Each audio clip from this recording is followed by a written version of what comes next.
How to play the guitar, fingerpicking or fingerstyle, lesson 2. Today we'll look at the simple fingerpicking tune and duet, Gingerbread. We're going to learn this tune in 2 halves, and the reason for that will become apparent as you're learning it. You'll probably also need the tablature in front of you as you're practicing, and that's freely available at eBooks4guitar.com, and it's month 9, week 1. You should remember from lesson 1 of fingerpicking that we name the fingers on the fingerpicking hand as primary, index, middle, annular and little. And you should already be fairly familiar with the fingerpicking pattern PIMI, primary, index, middle, index. If you have practiced the PIMI fingerpicking pattern, the first half of this tune should be fairly straightforward to you, especially the fingerpicking side. It's just the chords that you'll need to learn. Right, let's listen to the first half of this tune straight away then, so you've got an idea what it should sound like. We'll be doing this at 120 BPM, which is considerably faster than the first lesson, which was at 80 BPM.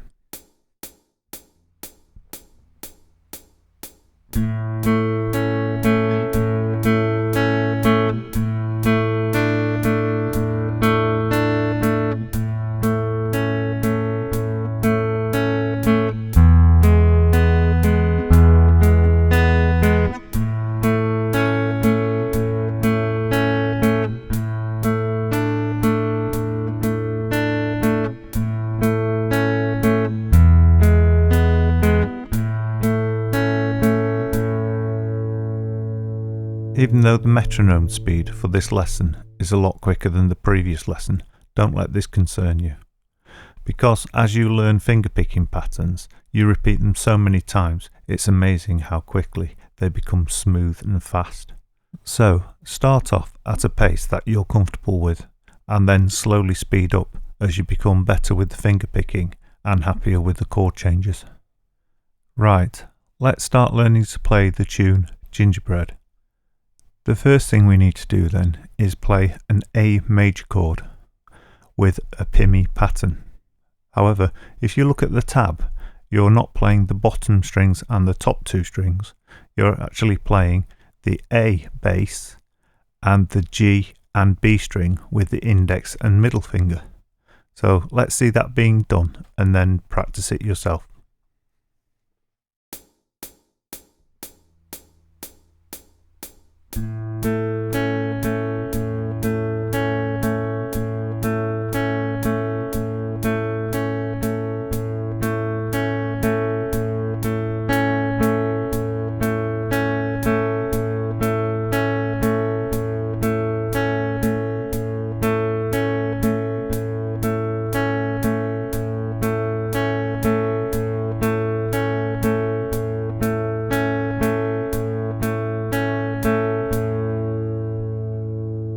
Once you're reasonably comfortable playing the A major with the PIMI pattern, you merely have to shift a note or add a finger to change to the next chord, which is an A sus, or its complete name is A sus 4.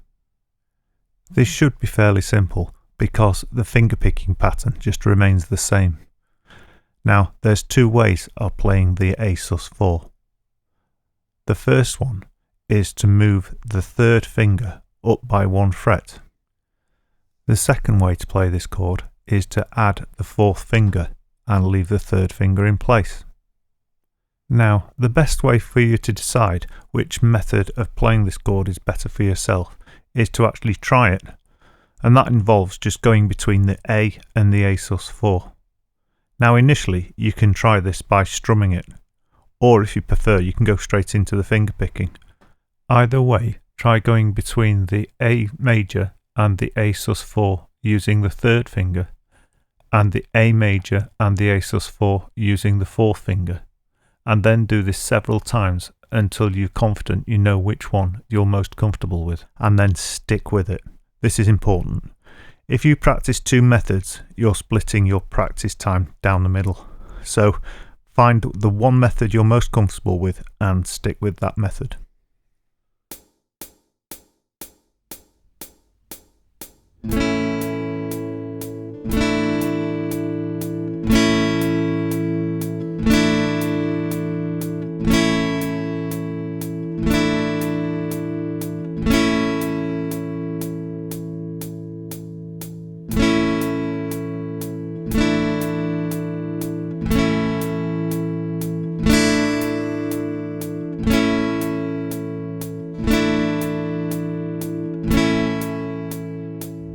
Once you've decided which of the fingering methods you're going to use for the A sus4, we can try and play it in context with the tune. So we'll try fingerpicking going between the A and the A sus4 using the pimmy pattern. In this particular tune, there's no difference in the fingerpicking pattern between the A major and the A sus4. Therefore, the fingerpicking is fairly easy. It's just a case of concentrating on the chord changes for the moment.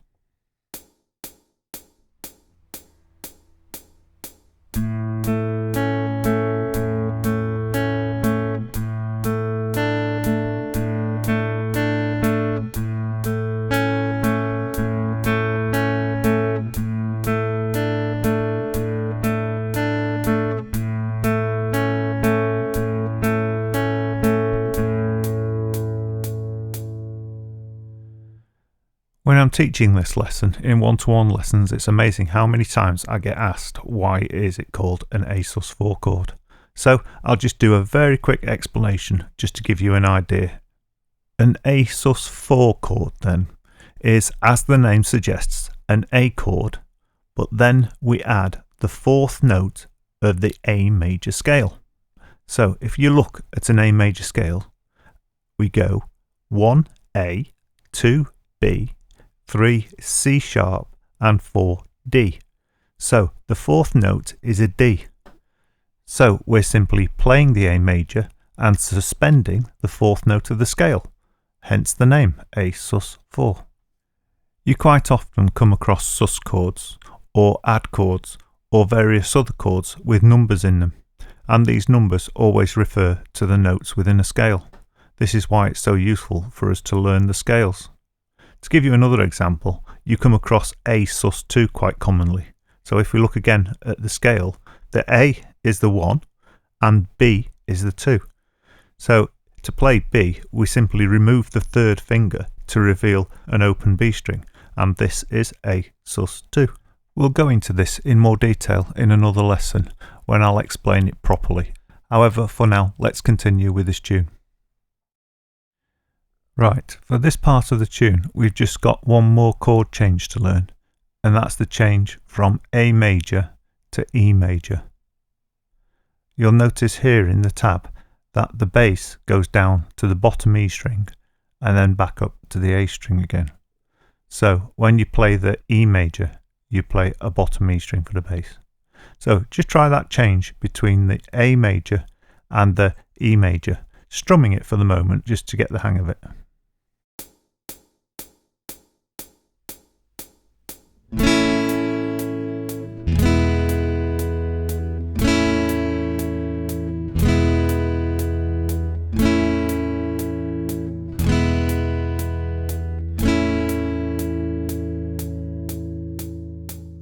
Once you're comfortable with the changes between the A and the A sus, and the A major and the E major, you can try the first half of the tune. Just try it unaccompanied at the moment without a metronome.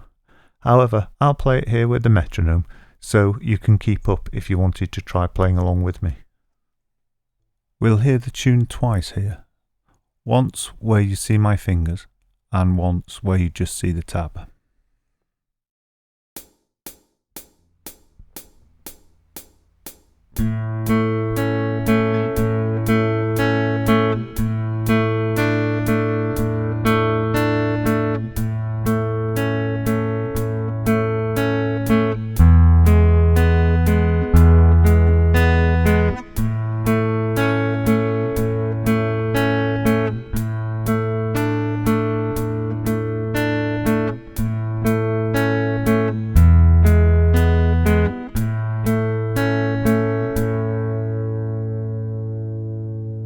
And now with just the tab.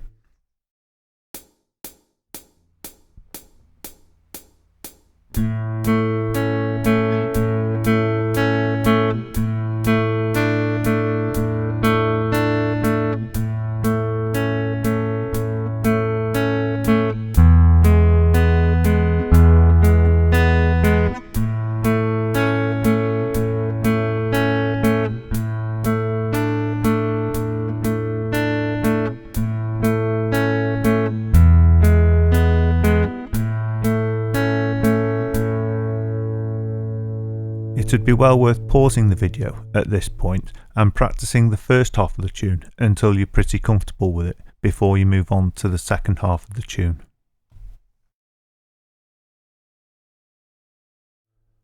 Right, let's hear the second half of this tune before we learn how to play it.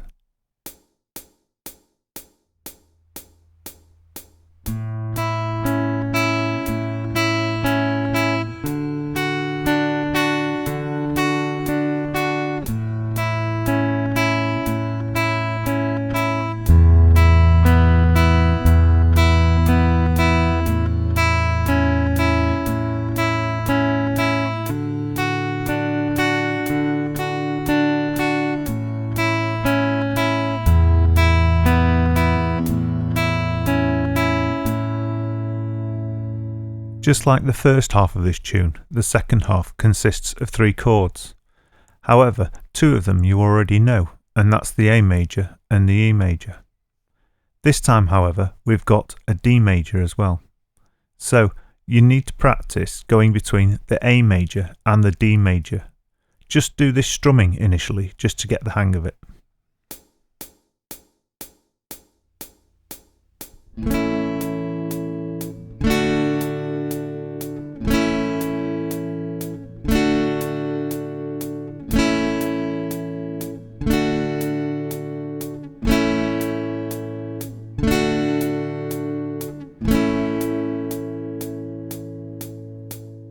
Right, once you're happy with your A major to D major change, and we've already practiced the A major to the E major change, we'll have to have a look at the finger picking.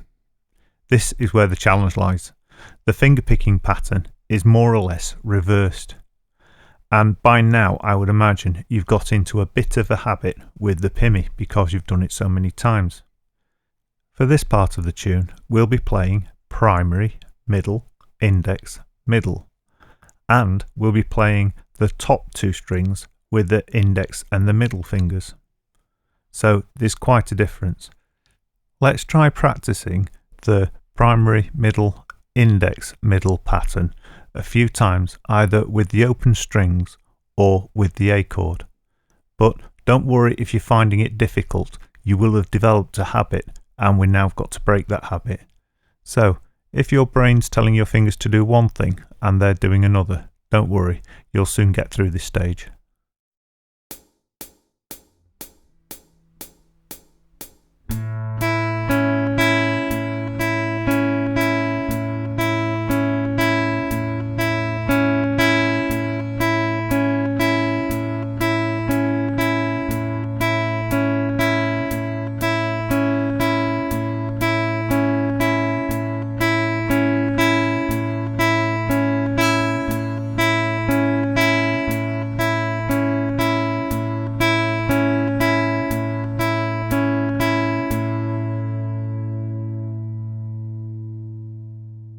Right, once we've got the finger picking pattern down reasonably well, we can try integrating the chord changes.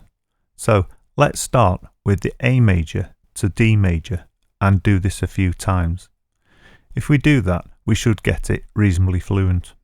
Watch out though, you do have to watch the thumb, the primary finger, because for the D major we're playing the open D string, and for the A major we're playing the open A string. So the thumb has to move up and down by a string.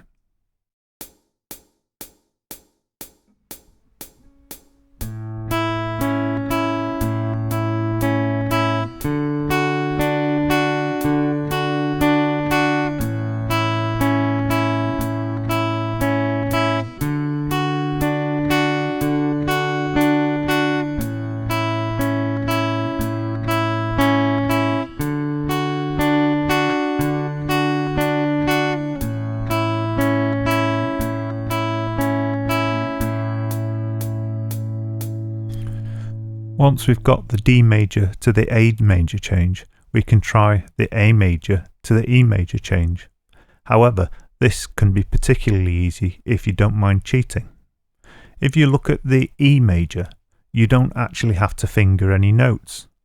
So you can actually go between the A major and a completely open guitar.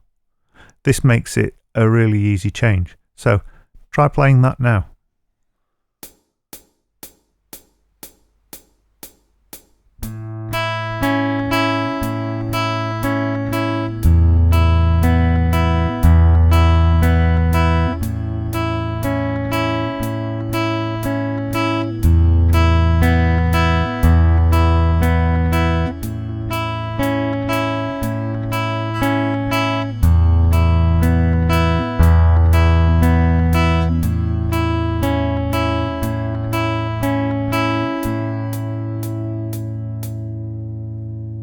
Right, once you feel fairly comfortable with the A major to D major and back again change, and the A major to E major and back again change, you can bring the whole of the second part of the tune together. So let's try that, and then you can practice it until you get it reasonably fluent. Here's Gingerbread Part 2, firstly with my hands, and then just with the tab.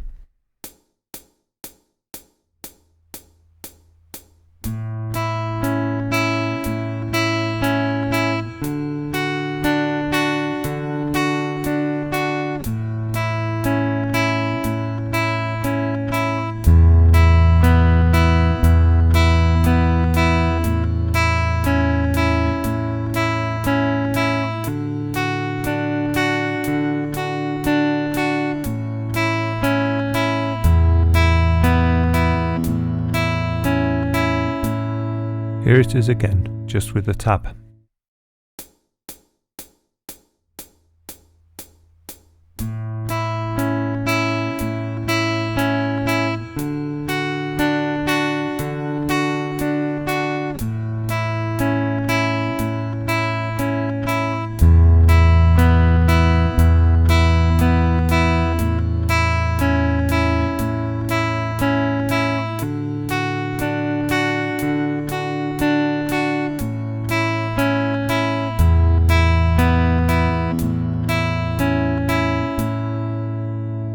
Once you feel fairly happy that you can play the first part of the tune and the second part of the tune, you can bring them together. You simply leave a bar's rest between them, or 4 beats. Chord-wise, bringing this tune together shouldn't be too hard, as part A and part B together only have 4 chords. However, the complication comes with fingerpicking, and you may need to practice changing between the 2 fingerpicking patterns. Let's hear that done, and if you think you can follow along, try playing along with it.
This is where it gets quite interesting. If we simplify it by calling the first part of the song A and the second part of the song B, we can create an arrangement where we're simply going A, B, A, B, A, B, and repeating this. However, if you have a friend who can also play the guitar, or who you can show this tutorial to, they can learn it but start on part B. So, whilst one guitarist is playing part A, the second guitarist is playing part B, and then the 2 roles reverse. So the second guitarist will be playing part A, and the first guitarist will be playing part B, and so on. And this is how we create a duet. Don't worry if you haven't got a friend who plays the guitar, or you're just not confident enough to play with someone yet. What I'll do is record one part at the end of this video at various speeds. That way you can practice with another guitar and see how you get on. Before you try that, however, here's how the tune would sound with both guitars at the speed we've been learning it. After that, you'll hear how it would sound with both guitars at a faster speed. If you've got reasonable stereo or stereo headphones, I've isolated either part to different speakers, so one part will be going to the right hand side and one to the left. This way, hopefully, you can hear the difference between the two parts or isolate them by using your balance control.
Here the tune is again much quicker. You'll notice in the metronome beat there's a second beat between the main beats, and that's because when we play it up to full speed, this tune is in quavers, and what that means is you're playing 2 notes per beat. However, don't worry about this at the moment, just practice it and get it to whatever speed you can.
Just as a point of interest, you'll notice in future exercises that I do reverse them or put slight changes in exercise after exercise, and this is to prevent you getting too tight to habits, and also later when you become more proficient with fingerpicking, you can change fingerpicking patterns more fluently without errors. Something I've discovered over many years of teaching is that if you don't learn fingerpicking properly, it's quite easy to fall into ruts where you can only play 1 or 2 styles of fingerpicking, and then you become so habitual in those you can't break the habit. By teaching you the method I do, hopefully we avoid this becoming an issue with your playing. Or if you're already an experienced player, hopefully we can break any habits you've developed, which will allow you to change fingerpicking pattern and create far more interesting music in the end of the day. The ebook of this lesson is available at ebooksforguitar.com, and it's in month 9. If you enjoyed this lesson and want to hear more, please like and subscribe, and then you'll be notified when new ones become available.